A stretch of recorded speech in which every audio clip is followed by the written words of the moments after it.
এখন থেকে আপনার প্রিয় সিরিয়ালগুলো ফ্রিতে দেখুন এক্সক্লুসিভলি শুধুমাত্র সান নেক্সটে। এখনই অ্যাপ ডাউনলোড করুন।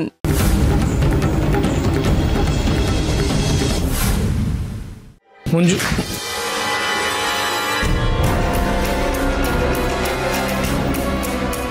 কি রে, কি হয়েছে? চিৎকার শুনলাম।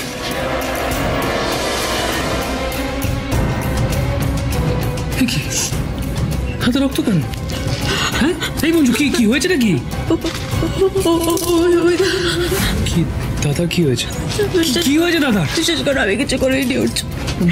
আমি সত্যি কিছু করিনি অর্জুন, তুমি একবার বিশ্বাস করো। মঞ্জু, আমি কিছু বুঝতে পারছি না। কিছু করিস নি মানে? কি হয়েছে দাদার?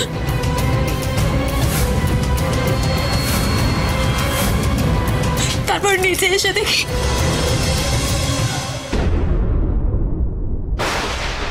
অভিদা, অভিদা, অভিদা, অভিদা, অভিদা, অভিদা, অভিদা, অভিদা, অভিদা,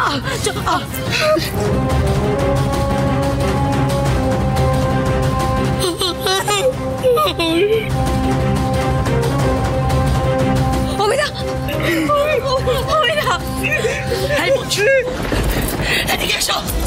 একদম তুমি অমির কাছে যাবে না, যাবে না তুমি অমির কাছে। একদম নাটক করবে না।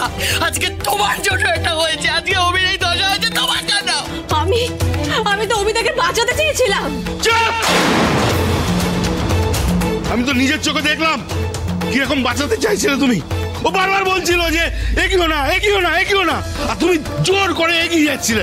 তুমি চাইছিলে যে ও ঝাঁপ দিক। ঠিক, একদম ঠিক। আমি তোমাকে ঠিক বলতো, একদম ঠিক বলতো। আমার অমি, তুমি একটা অলক্ষী, অলক্ষী তুমি। একদম চুপ করুন আপনারা, একদম চুপ করবেন আপনারা, একটাও কথা বলবেন না। চুপ। মঞ্জু, অর্জুনকে রেখে নিয়ে এক্ষুনি হাসপাতালে নিয়ে যেতে হবে। ওকে অ্যাম্বুলেন্স লাগবে, তো ফোন করতে হবে। তাড়াতাড়ি যা। আমি যাচ্ছি। তুই অ্যাম্বুলেন্সকে ফোন কর। মঞ্জু,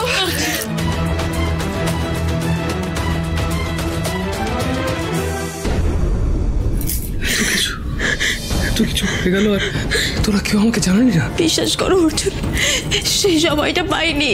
অভিদাকে আটকাতে গিয়েছে, এত বড় দুর্ঘটনা হয়ে যাবে আমি বুঝতে পারি। শোনো, আমি অ্যাম্বুলেন্সে ফোন করেছি, কিছুক্ষণের মধ্যে চলে আসবে।